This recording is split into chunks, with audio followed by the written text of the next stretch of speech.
Sa simula ng pelikula, isang grupo ng mga high school ang nangaapi sa isang kawawang bata.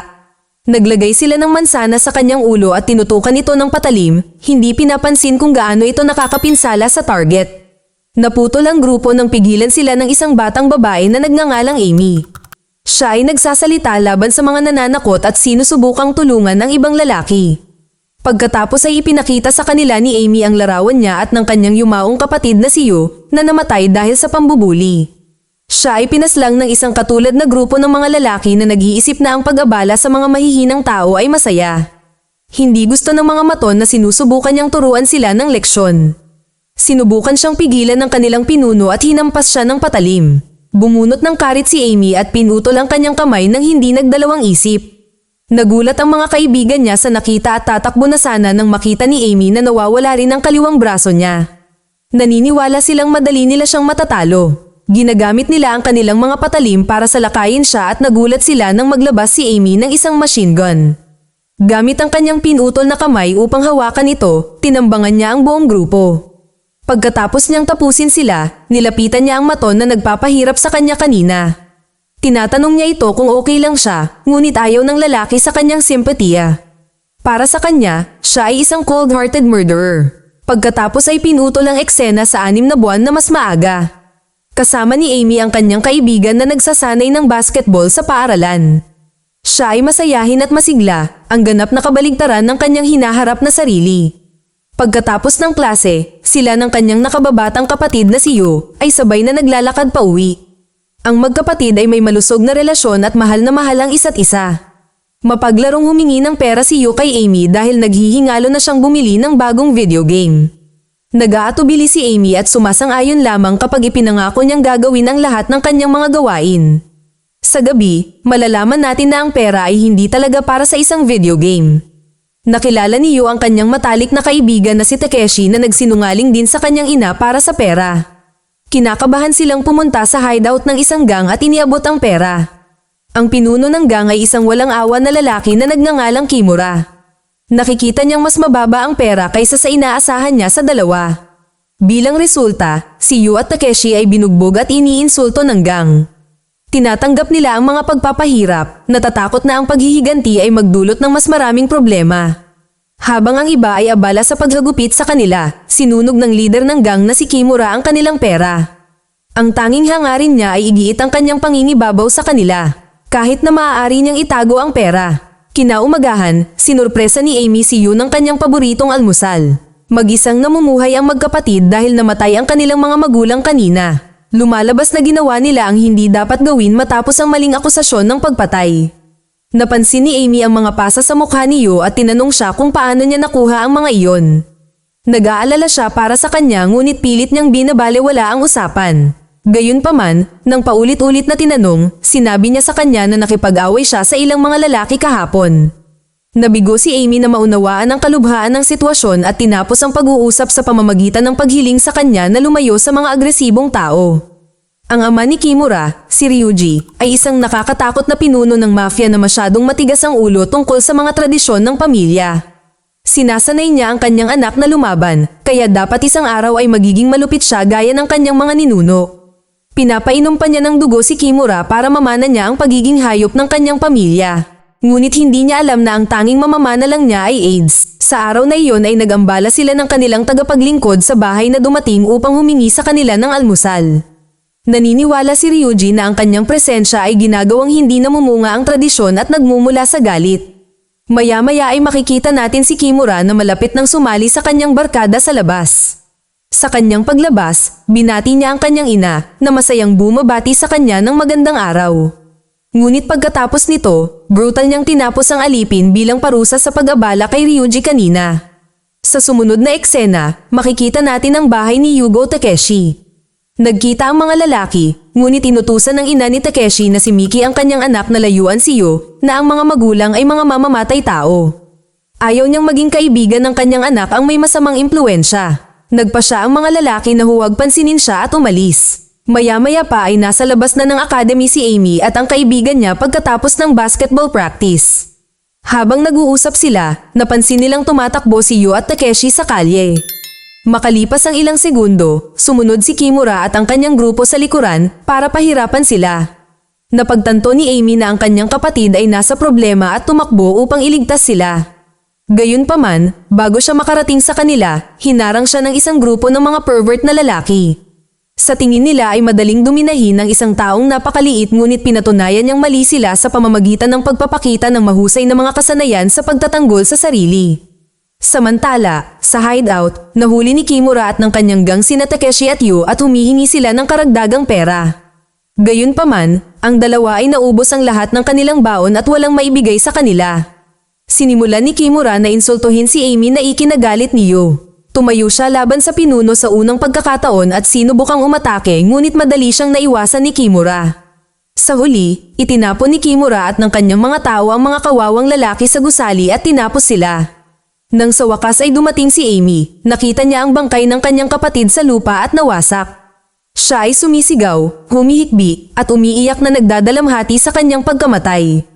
Ang kanilang pagkamatay ay idineklara na isang kaso ng pananakit sa sarili nang walang tamang investigasyon.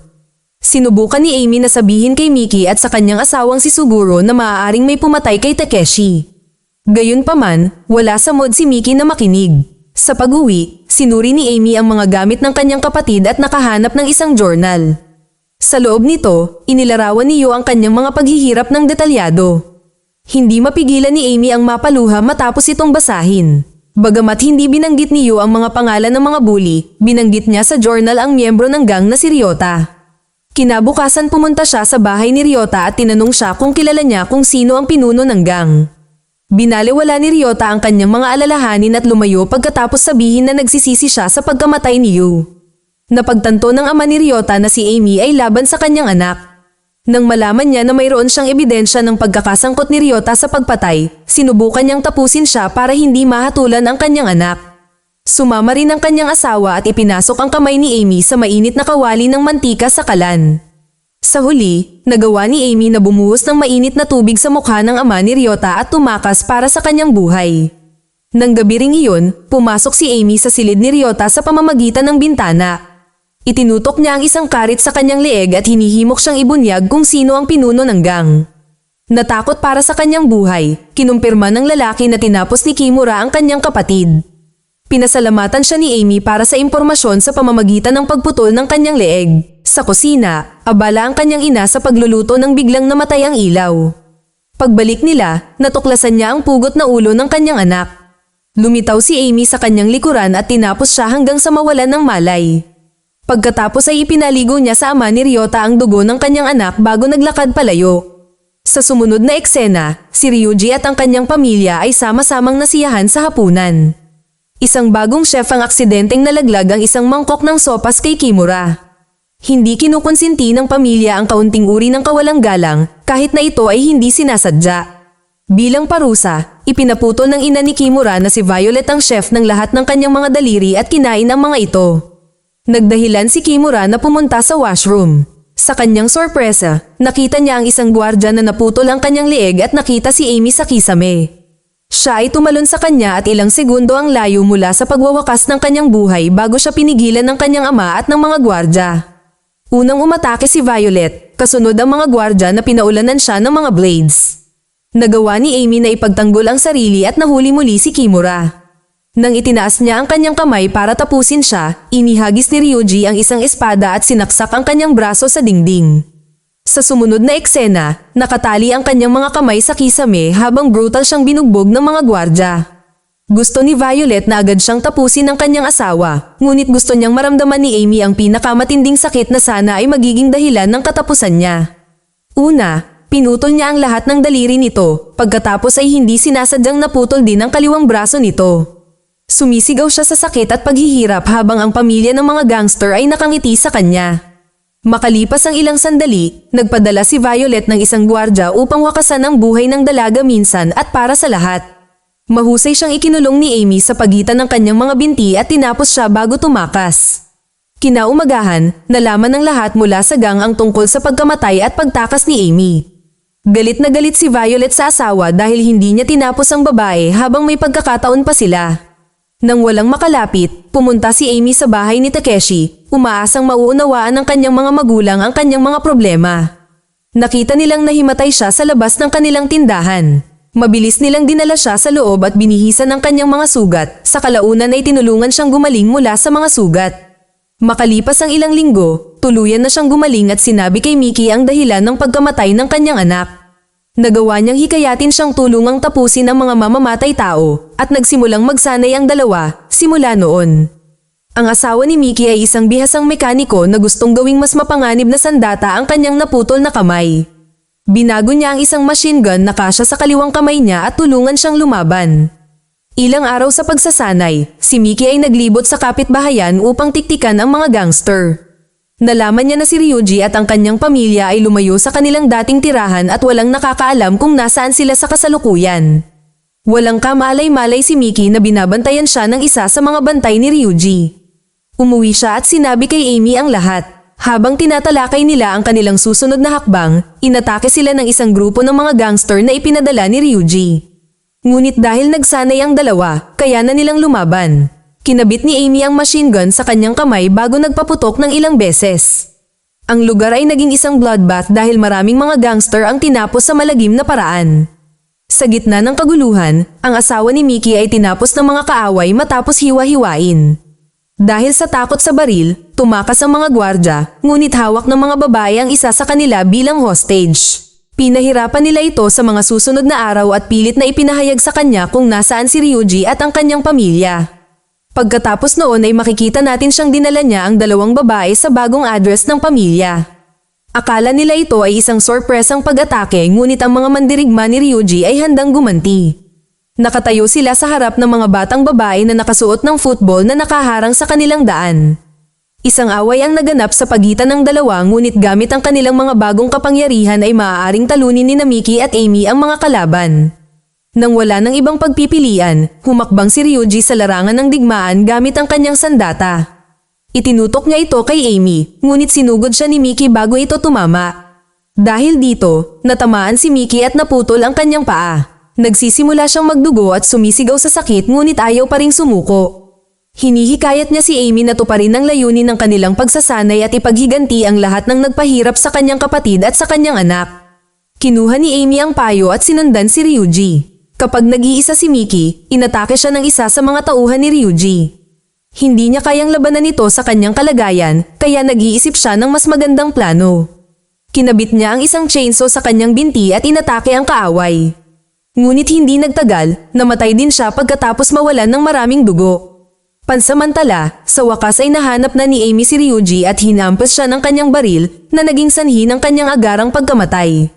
Ngayon ang tanging tao na kailangan niyang tapusin ay ang pumatay sa kanyang kapatid. Bumalik siya kay Mickey at nalungkot dahil wala na rin ang tanging taong naiwan niya. Sa panibagong motibasyon, kinuha niya ang chainsaw at hinanap si Kimura at Violet. Sa una, nahanap niya si Violet at inatake siya ng chainsaw ngunit sa kanyang pagtataka, hindi gumagana ang makina. Naghubad si Violet at ipinakita na ang kanyang espesyal na sandata ay isang bra na gawa sa bakal na nagpoprotekta sa kanya at kumikilos na parang drill. Ito ay talagang nakakatawa sa puntong ito. Niyakap niya si Amy dahilan para mag-drill ang bra sa kanyang balat at dumugo. Ilang segundo na lang ang layo niya mula sa pagwawakas ng kanyang buhay nang salakayin ni Amy ang kanyang likod na nagdulot ng bahagyang malfunction sa armas.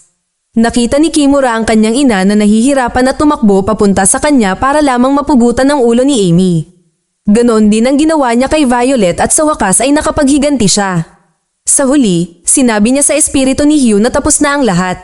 Nakatayo siya sa malapit, binabantayan siya at pumapalakpak dahil tapos na ang pelikulang ito, pinalakpakan ng kanyang katapangan. Mag-subscribe para sa higit pang mga video na tulad nito, i-on ang notification at mag-iwan ng like para matulungan ang aming channel. Salamat sa panunood.